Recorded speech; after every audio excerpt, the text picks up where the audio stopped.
यह स्टोरी शुरू होती है अब। जब मैं घर से गुस्से में बड़बड़ाते हुए निकल आया था और बस स्टैंड की तरफ आगे बढ़ने लगा। मैंने मन ही मन बड़बड़ा रहा था, पता नहीं कितने पैसे छुपा के रखे हैं, लेकिन मेरे लिए एक बाइक नहीं ले सकते। अब मैं यहाँ से चला जाऊँगा और तब तक वापस नहीं आऊँगा जब तक मैं खुद के पैसों से बाइक नहीं खरीद लेता। इतना सोच ही रहा था, तभी मेरे पैर में मुझे कुछ चुभने का एहसास हुआ। नीचे देखा तो समझ आया कि जल्दबाजी में पापा के जूते पहन आया हूँ। उन जूतों में कील उभरी हुई थी जो मेरे पैर में बार बार घाव किए जा रही थी। लेकिन उस समय गुस्सा अधिक था तो मैं बड़बड़ाते हुए आगे बढ़ गया। एकाएक मुझे याद आया कि मैं पापा का पर्स भी साथ ले आया हूँ। मेरे खुरापाती दिमाग में एक ख्याल आया, क्यों ना आज पापा का पर्स चेक किया जाए, जिसे आज तक उन्होंने किसी को हाथ तक नहीं लगाने दिया।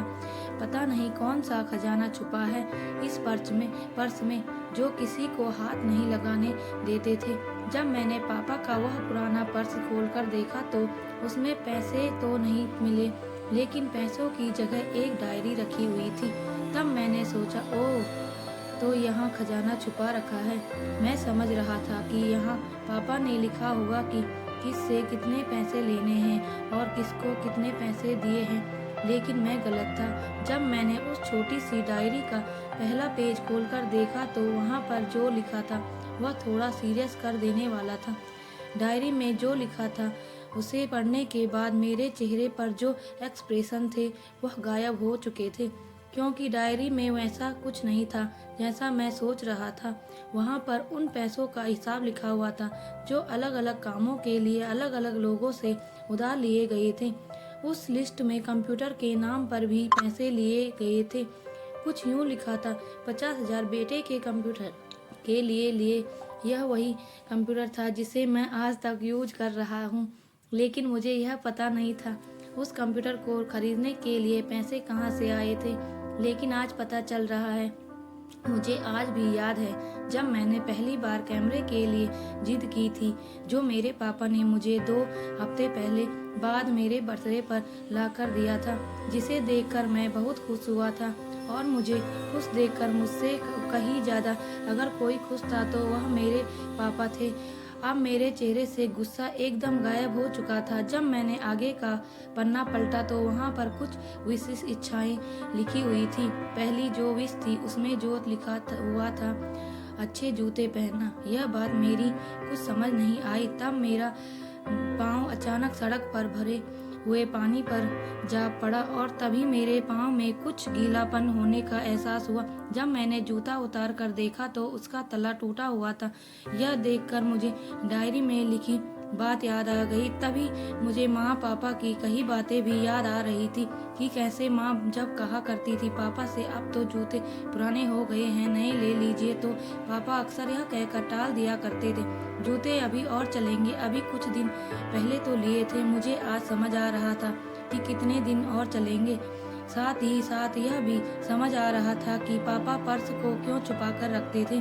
तभी उस डायरी को पढ़ते हुए बस स्टैंड पर पड़ी पेज पर आकर बैठ गया। अब उस डायरी का आखिरी पन्ना बचा हुआ था। उस पन्ने को जब मैंने पलटकर देखा तो वहाँ कल की डेट लिखी हुई थी। तारीख के नीचे लिखा हुआ था 50,000 रुपये बाइक के लिए। बस इतना पड़ा और दिमाग सन्न रह गया। अब मेरे मन में कोई शिकवा गिला नहीं बचा था, बस मेरी आंखों से आंसू चले जा रहे थे। मुझे आज तक नहीं पता तब मैं क्यों रोए जा रहा था। अब मैं जल्दी से घर की तरफ भागा, लेकिन जूतों की वह कील पाँव में अब तक घाव बनाने में कामयाब हो चुकी थी। मैंने जूतों को रास्ते में ही निकाल कर फेंक दिया और भागते लड़खड़ाते हुए घर जा पहुंचा, लेकिन पापा घर पर नहीं थे। मैं समझ गया वह कहाँ गए थे। मैं सीधा पास वाली बाइक एजेंसी की तरफ भागा। पता नहीं आज कहाँ से इतनी ताकत आ गई थी कि मैं भागते हुए थक नहीं रहा था, और वह भी बिना जूतों के नंगे पैर। जैसे तैसे मैं बाइक एजेंसी पर पहुंचा। पापा वहीं थे। मैंने पापा को दौड़कर गले लगा लिया और मेरी आंखों से आंसू रुकने का नाम नहीं ले रहे थे। पापा समझ नहीं पा रहे थे आखिर हो क्या रहा है, मैं क्यों रो रहा हूँ। मैंने पापा से कहा, पापा मुझे मोटरसाइकिल नहीं चाहिए, आप अपने लिए जूते ले लीजिए। अब आज से मैं जो भी करूँगा अपनी मेहनत से अपने बलबूते पर पढ़कर करूँगा। दोस्तों, बस इतनी सी थी ये कहानी, यह हार्ट टचिंग स्टोरी लिखते हुए आज मेरी भी आंखें नम हुई हैं। मैं आज आपसे कहना चाहूँगा, ठीक ऐसे ही होते हैं हमारे पिता। हम अक्सर देखते हैं कि हमें अपने माँ से हर बात शेयर कर लेते हैं और माँ भी इसके बदले हमें बहुत प्यार देती है। लेकिन एक शख्स ऐसा भी होता है जो तुम्हें छुपकर प्यार करता है, वो होते हैं हमारे पिता। यह परिवार में एकमात्र ऐसा व्यक्ति होता है जो अपने बच्चों से उन्हें बिना जताए छिपकर प्यार करता है, खुद की इच्छाओं को मारकर बच्चों के लिए सपने देखता है और उनकी खुशी में ही खुश हो जाता है। मुझे नहीं पता कि आप अपने पेरेंट्स की इज्जत करते हो या नहीं, लेकिन अगर आपके पास पेरेंट्स हैं तो आप बहुत खुश नसीब हो, क्योंकि इस दुनिया में बहुत से लोगों को तो पेरेंट्स का प्यार भी नहीं नसीब होता। अतः मैं यही कहना चाहूँगा कि माँ बाप की भावनाओं का सम्मान करें।